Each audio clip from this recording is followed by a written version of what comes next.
Hello. First of all, I got my dog a Halloween sweater.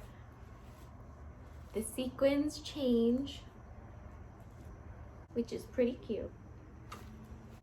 Welcome. Today I'm going to be doing something very exciting and vlogging one of my most anticipated reads for the year.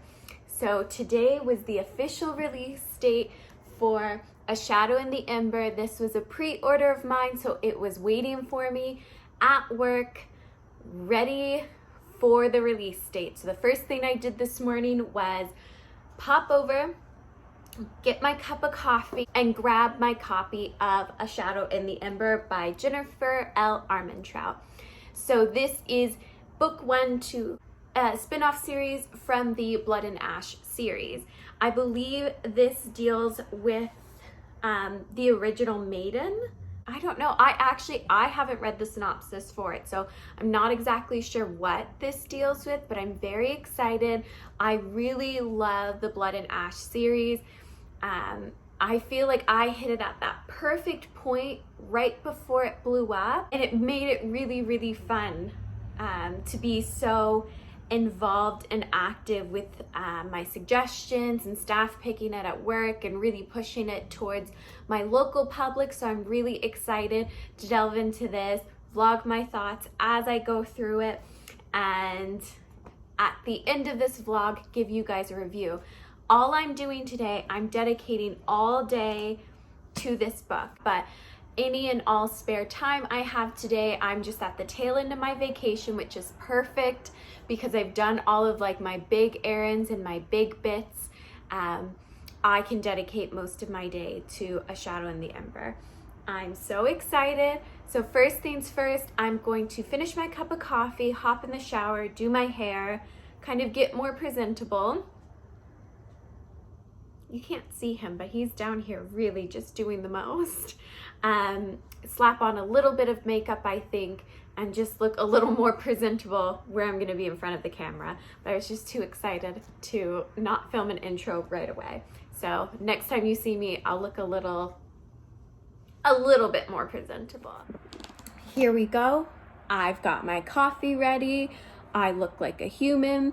I will say, as I vlog today, just be aware they're doing maintenance on our roof. We're actually getting a completely new roof in the building, so if you're wondering, there has been roof maintenance the entire time I've been home for this vacation, so that's lovely. I have some very well-used AirPods. So with that, I'm going to go ahead and get started. I'm so excited.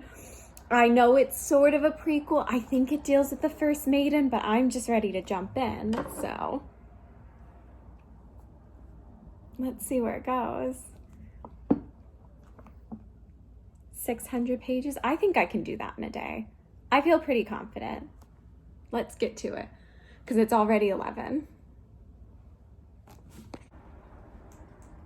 I was looking for those.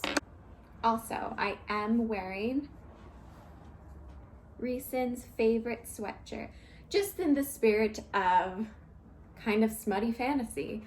I thought my boy Reeson deserved to be here for this pinnacle moment. Oh my god, it's happening. Oh, I'm so excited. Okay.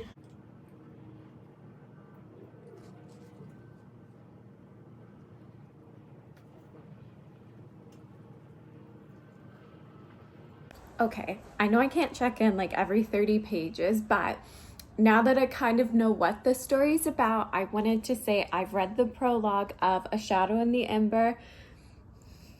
I'm already so invested. So we're following the first maiden, Princess Seraphina, as she is getting prepared to be given to basically who they know as the Primal of Death. Essentially, this was brokered 200 years before she was born. There was an understanding and a commitment that the first daughter born to this family would be given to the Primal of Death as his consort, what we now know sort of as like the warped idea of the Maiden.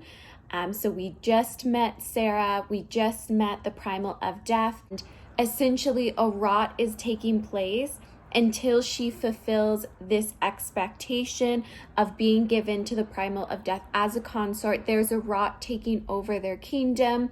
What that means is essentially there is a disease of sorts spreading across the land, where it's not farmable. The temperatures are getting more severe. The summer's too hot. The winter's kind of crazy, unexpectedly cold. So there's a progression across the land, and the rot will not stop until she is given as consort. They meet in the throne room, and the primal of death basically takes one look at her up and down and says, well, I don't need a consort. And then just like that, he's gone. So basically the royal family is spinning on its axis, because that means their homeland is doomed to the rot if she can't fulfill this sort of destiny that she has to be attached to the primal. We also find out, much like Poppy, that she has been trained. We don't know to what extent yet, but that she has been trained to infiltrate the primal of death, basically infiltrate his heart, gain his allegiance and love, and ultimately become his demise, which, like, that's just so exciting for me. So with that, I'm not going to update every chapter, but now that I kind of know the premise, I wanted to throw that out there, and I'm going to keep reading. Also, I wanted to add, I feel like Primal of Death, that's going to be, I don't want to spoil anything, because if you haven't read, I'm just going to go under the assumption that if you're watching this, you've read all 3 of the Blood and Ash series. But the Primal of Death, just the way he was described and how Poppy meets him, is this Nyktos? Like Nyktos' story? Because he was the first, that would make sense, because this would be the first maiden. I don't know. I kind of like knowing nothing going in, because, like, if it's Nyktos, that's really exciting, because I felt like he was a very interesting character, so I would love to spend time with that. But just the timeline of him being, like, an original deities, and I'm assuming, like, Primal of Death is God of Death, I'm thinking. And they also describe the mist that, like, we know surrounds the mountainside where Nyktos slumbers, where Poppy goes to try and access him. So I feel like that's who it is, and if this is what's happening, like, I'm excited. I'm ready for this journey. So, okay, I need to get back to reading. All right, so I have read the first 105 pages of Shadow in the Ember. I'm on page 105. I am really liking it. I didn't even want to stop to film this update, but I did want to quickly share my thoughts that I feel like this is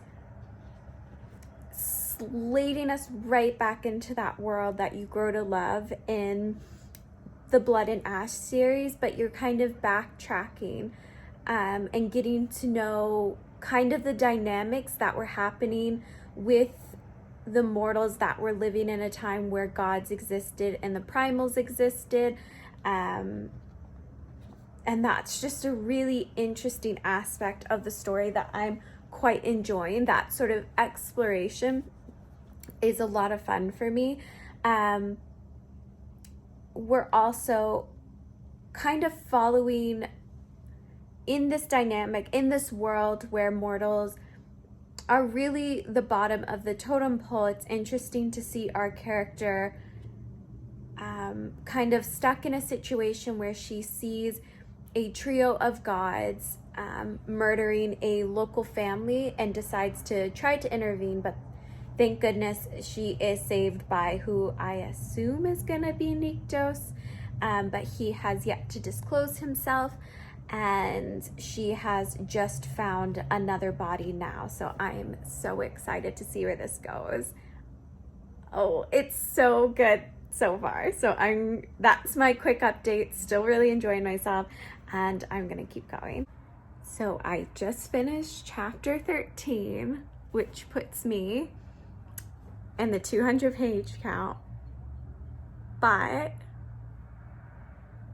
if you read chapter 13, you know I love the chemistry between the two characters. We are progressing a little more in the plot since I last checked in, but mostly it's been progressing like with the two characters and their relationship. And oh, chapter 13, to die for. They're so cute. I love their tension. I love their chemistry. I'm really enjoying it thus far. And I just wanted to check in.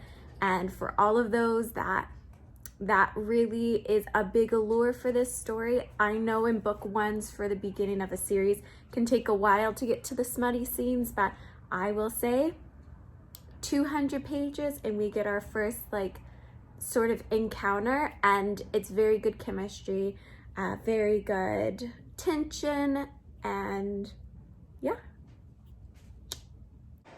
Sorry for all the noise because it's quite loud. Hello.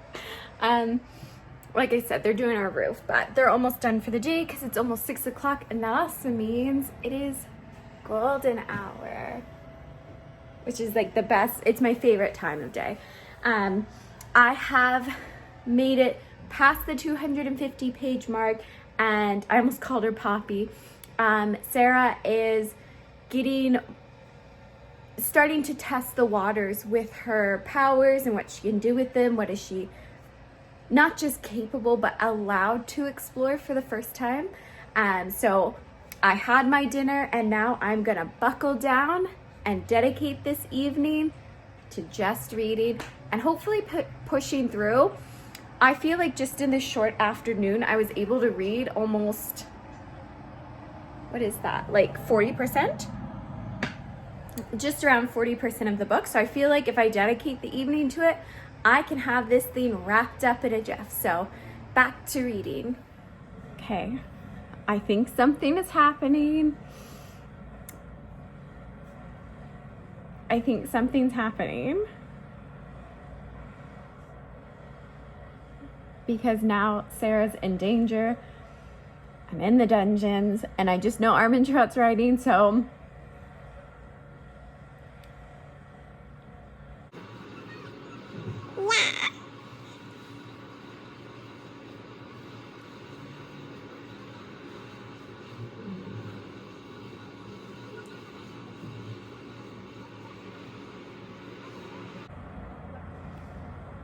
Niktos. We got the name reveal.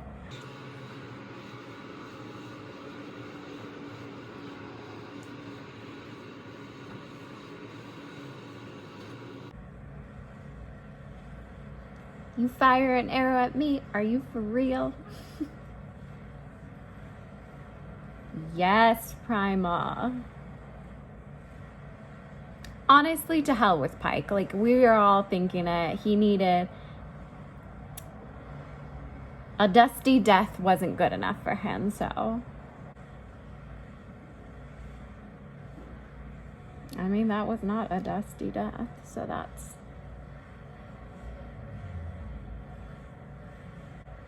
Okay, now I'm gonna reading. I feel like the reveals have happened. I just wanted to catch my reaction. So it is the next morning. I did finish A Shadow in the Ember last night. I didn't update last night because I didn't finish reading it until about 1 a.m. I was on the phone with my partner for way too long, and I had like 25% of the book left, so I thought, you know what? Let me just finish it. I really enjoyed this. A couple of things I want to talk about. So my rating, I think I'm going to give this a 4.5.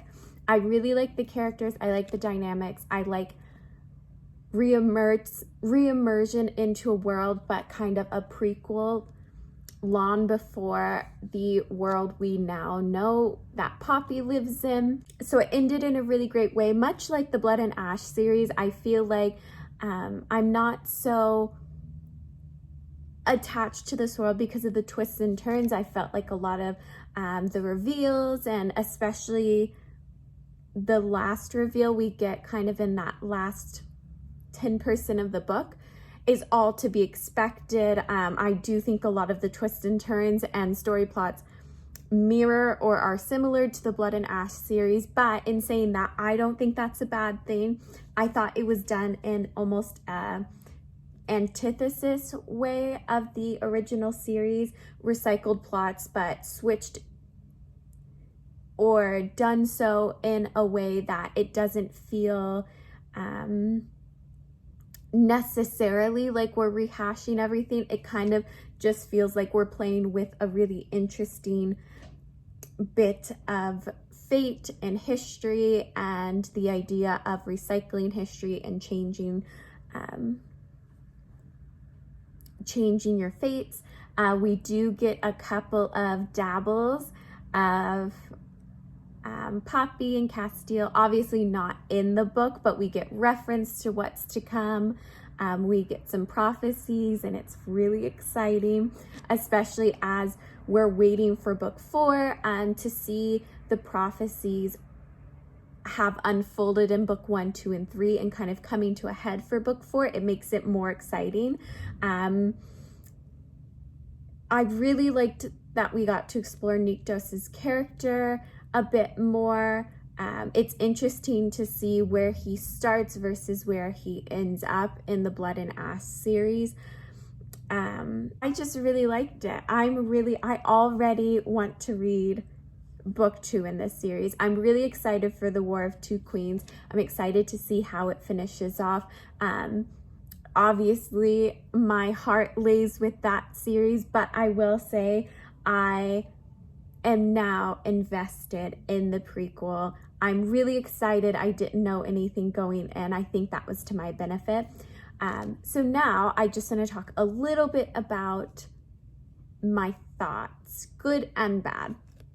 So I will say the pacing for this one is, I think, better than when we begin the trilogy, the original trilogy. I think we hop right into the story. The characterizations come a little bit faster, a little bit smoother in this. I feel like Armentrout knows her world. She took time in book 1 really establishing it, so we don't waste much time here. As we're familiar with the world, we kind of just get fine-tuning of what the world was before it turned into the one we know. I think something I would like to see is, I do think Poppy and Sarah are very similar. Now that makes sense with the context. If you haven't read the books, I won't say, but it certainly makes sense in the context of the story. But sometimes I found the plot was a little, or not the plot's different. The dynamic between Castile and Poppy was so similar to Nyktos and Sarah that I feel like it could have been a little bit different of a dynamic to make it a little more interesting. That being said, it's not a complete rehashing, specifically because, I'm sorry if this is a spoiler, but like the god of death is a virgin, which is like a weird choice. Like the whole time I was reading it, I was like, that's a choice. I don't really, but is he a virgin after book 1? Gonna have to read and find out. The smut in this was equally good, I thought. Very female-centered sexuality, so that's always good. And I think that's where I'm gonna leave it for now. Like I said, like that's a couple nitpicky stuff. But like the pacing was good, the tone of the book was good, it was interesting, kept my attention. Obviously, I read it in literally not even a 24-hour span. I came home and was able to finish it, so the pages really just keep you flipping. But like I said, I'm rating it a 4.5. I really enjoyed it, and I'm so happy I decided to vlog it and get some of my reactions on camera, because I think that was a lot of fun. That being said, I go back to work tomorrow, so I have a little bit of laundry to do, some last bit house stuff. But this was a great way to end my vacation, and I am such a fan of this series. I can't wait. March 15th is when book 4 comes out. I already have it pre-ordered, and I'm so excited to sink my teeth into it. And I'm also happy that I have now a different series to look forward to, as my favorite series is quickly coming to an end. But thank you so much for watching. I had a wonderful time, and thank you for spending this day with me and this moment with me. I hope we all learned something, and I will see you in my next video.